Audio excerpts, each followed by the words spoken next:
Hi everybody, welcome back to the channel. This is Russell Mount Spaceman Episode 2 podcast on the Great Balls of Fire review. But in my opinion, what I'm about to say is don't let this silly name fool you. The name don't match the show. And what we're going to do is we're going to give our letter grades for each match and overall grades. And the things we don't know what the other one graded, so we're going with a win here. Exactly. Pat. All right. Well, first off, we would actually like to start. If the last video has any confusion, we literally have to drastically cut down the video we made. We actually spoke for about an hour and 40 minutes or so. Which none of the videos will ever be that long. We're first time YouTuber content, so in the YWC. Yeah, and we're obviously new to this. Yeah, we were very new and very green, and we didn't know that you could do 50 minutes before we filmed it, and that was more our fault. Yeah, until we got our account verified. Yeah, so, but yeah, we actually did speak at length about a lot of things. The news and the reviews of the week. You guys probably know what happened now, so we'll start first this week. Yes. The predictions are up on the channel if you haven't seen the show yet by the time it's uploaded. And we do appreciate the 23 views on the last video. Yeah, 23 views as of last time we checked. In the 4 hours, so that sounds good to me. So anyway, let's get started on the review. Alright, the Great Balls of Fire, it opened up with Akira Tozawa and Neville for the Cruiserweight Championship. What was your thoughts on the match before we give it a grade? I thought it was a fast-paced match. Strong chemistry between the two. I'm not surprised. Neville, like AJ Styles, is the best in his division. Yeah. Neville's one of the people I enjoy watching most on the Raw roster. I want to see that match between them, and overall, it was just strong chemistry between the two. Yeah, I thought it was a good match for the Cruiserweight division. Which has been a theme for pay-per-views. Yes, it has. It helps that you have Neville in every single Cruiserweight title match. Right. But still, it's a nice streak they have going. Yeah. Alright, I gave the match a B. Close enough. For me, I gave it a B-. Where I thought it was strong, but I feel like the two of them could do better with longer and more time. Yes. So I'll wait to see what happens. All right. Next we have Seth Rollins versus Bray Wyatt. To me, this match didn't really grab me. Well, not the match. The feud didn't really grab my attention as much. I'm starting to sour on Bray a little bit. And Seth's sort of at a weird, awkward place in, I guess, his career, where he just got done feuding with Triple H that was so hot and made all the sense in the world. Even then, before then, it was sort of delayed to get there. But when he feuded with Triple H, it felt like he was on the right track, and now that he's gone and not on TV anymore, it doesn't seem like he has the same momentum. But the match, I thought, was actually a good match. It is weird to see Bray Wyatt get a win on pay-per-view. I think it's his first one since Elimination Chamber. Payback. It's Payback, oh. But you want to know it because Jinder really won the House of Horrors. That's true. Yeah, I choose to forget about the House of Horrors. What were your thoughts? The match I thought was good. Considering they have chemistry from the Shield Life Family Days 3 years ago. But when I grade a match, is the story also does affect it to it. So no matter how good the match was, the build was underwhelming and missed the mark for me. Because I can tell you, I don't have no idea what they're feuding me up besides name calling. Seth calling Bray a false prophet of God and a coward, and Bray talking about something. And like Pat, I am sour on Bray. Nice to see Bray win though. I'm still a fan for him, but I am sour on him. So I'm in between. So overall, match was good. The story, they have a lot of work. It's also the continuing story since Bray won via the eye poke and Sister Abigail. So I'll I'll see where it goes. I did get the match overall thanks to sort of dragging down a C minus. I gave it a B minus. Okay. Some people tell me. Yeah, I choose to stick with the match just because mostly I think I've been ignorant. Not maybe ignorant's not the right word, but I've been sort of ignoring their build up because it hasn't really made much sense. No. The next match Was Big Cass and Big Cass and Enzo, which again I was looking forward to. Big Cass won, which he won very decisively and squash-like. I just thought Enzo was going to get a bit more offense, but it's Enzo. Who cares about his wrestling offense? It's only when it's not like a strong, right? Yeah. Which I will say though, on his mic, another excellent promo by him tonight. Yes. I thought the video package for that was stellar. I thought it did a good job making the story seem better, and it was one of the top stories overall for the last few weeks. Mm-hmm. And thanks to that, it was literally a squash. Can't even say glorified. It was a squash. The build-up and the video package, it all fit the way I thought the match was going to go earlier. Yes. Like I said in predictions, which was Big Cass win. Mm-hmm. Says it seems like they're setting up for a few big show for SummerSlam. So it will make more sense for Enzo to get the offense in. If Big Cass and Enzo wasn't going to continue, I actually wouldn't mind it continuing, but not the way it ended tonight. So overall, this is where a case where the story helps the match. I like Bray and Seth. I gave the match a B overall. I think I ended up giving it a C. I ended up giving it a C because it's primarily a squash match on pay-per-view. Look, a strong face like that, I don't think should be buried on pay-per-view like that. I think the way they did it is fine and makes sense for Cass to actually get that strong of a win, but I'm not sure about that on pay-per-view. So you think it will work better on Raw? I think it would have worked better on like a big match on Raw. Then next was the Cesaro and Sheamus versus the Hardy Boys in the 30-minute Iron Man match for the Tag Team Championships. I don't know. Yeah. For me, this was my match of the night overall. I started out Iron Jack from the beginning with the bro kick to Matt, I believe it was. Correct? Yes.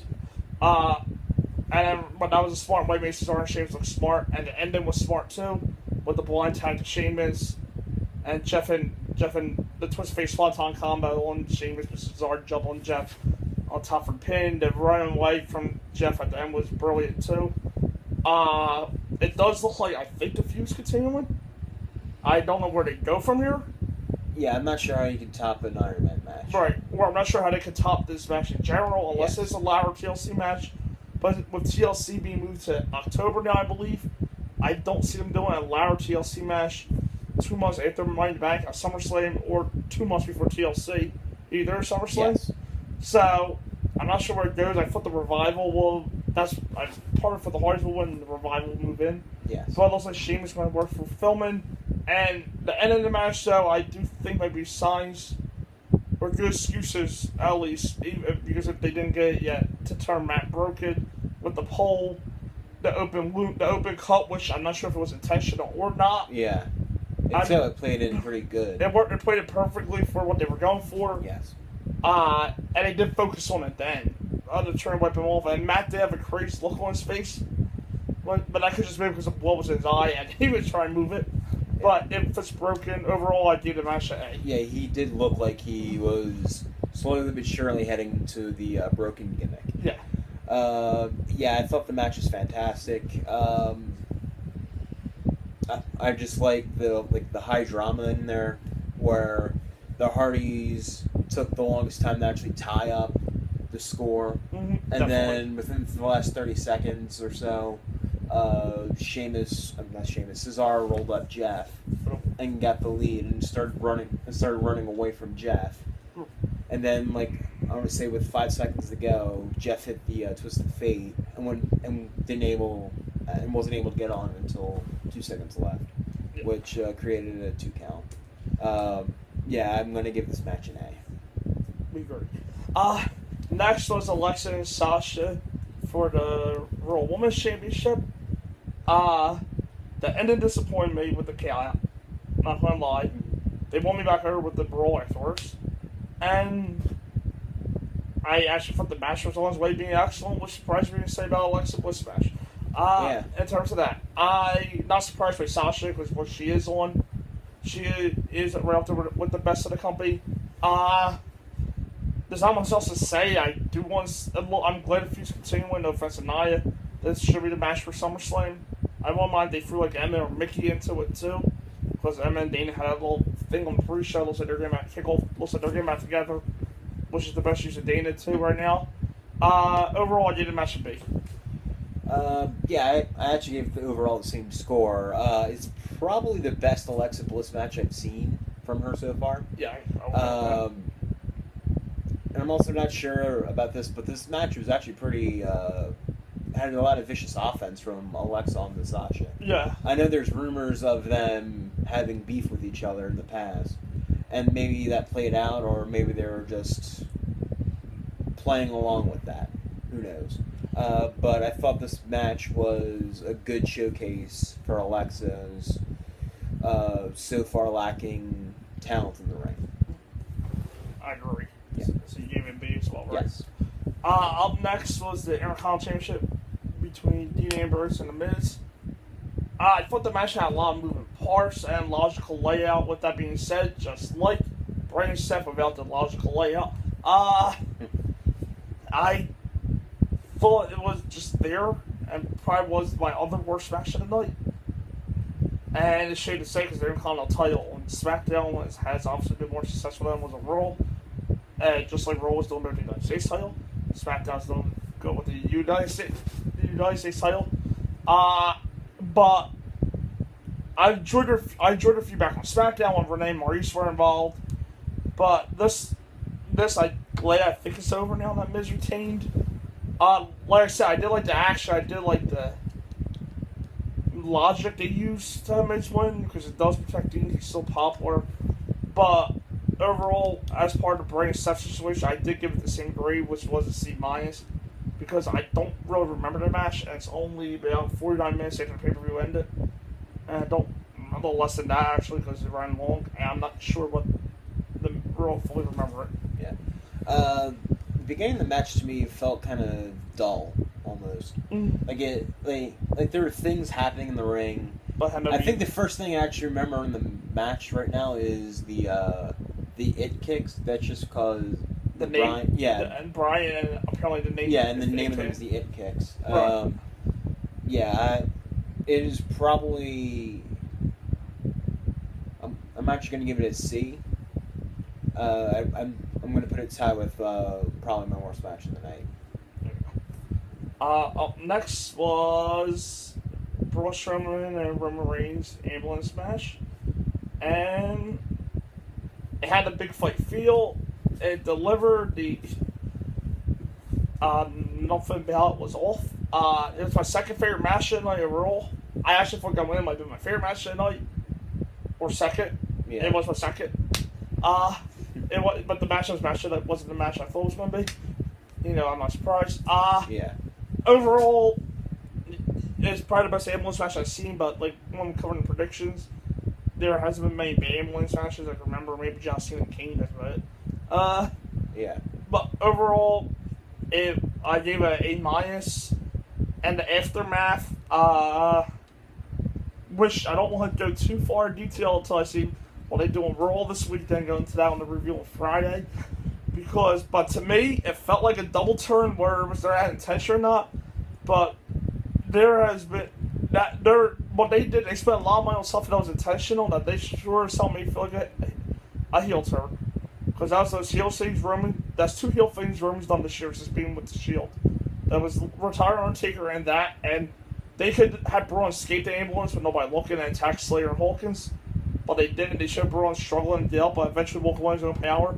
To me, that's a double turn where when they try spinning is on them. But the ending of the actual match was hilarious for me, but still brilliant. So, but yeah, overall A minus. I agree again with the same score. Yeah, Bray. Braun. Braun. What thoughts on that? Braun looked like a monster, and Roman trying to spear Braun, but like flying into the ambulance was probably one of the funniest things to me. Because it literally just looks like he flew straight into the back of the ambulance, and then Braun runs over and shuts the doors really quick.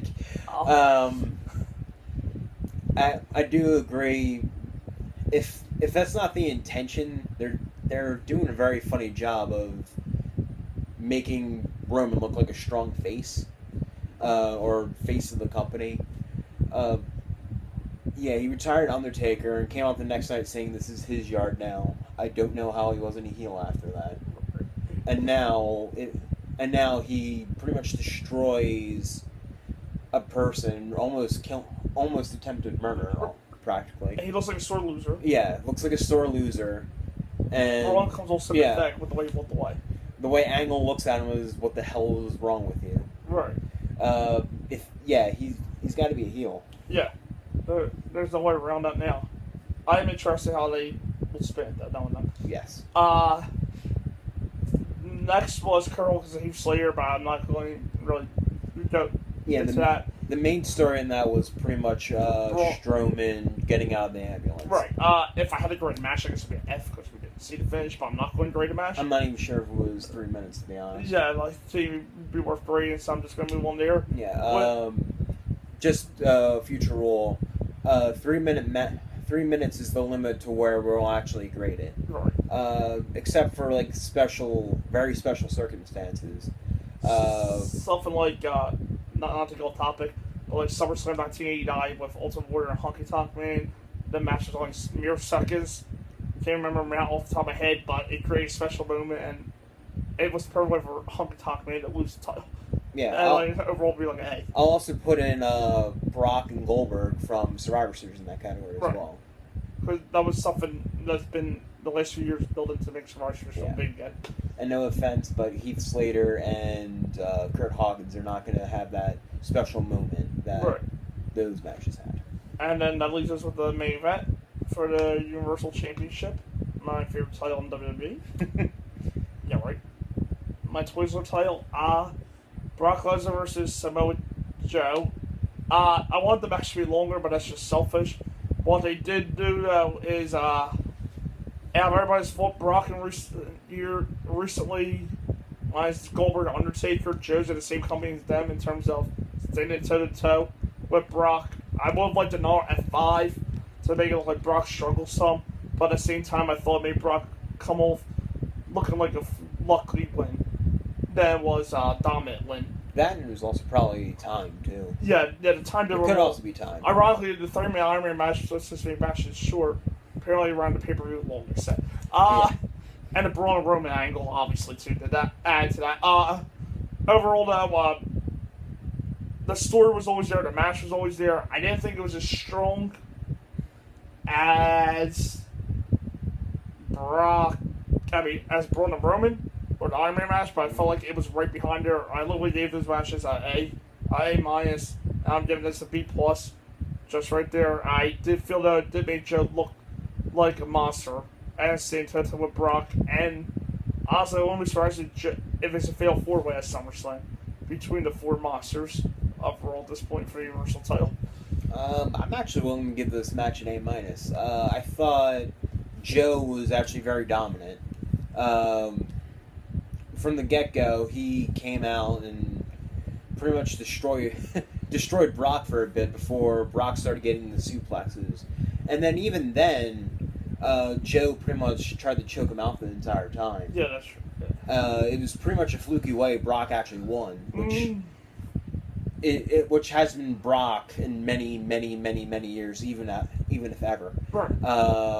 But yeah, I thought this was probably definitely an interesting match to see for the Universal title.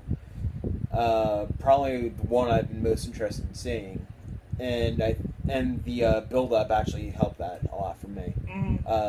They actually helped gather interest for the Big Red title. Sure.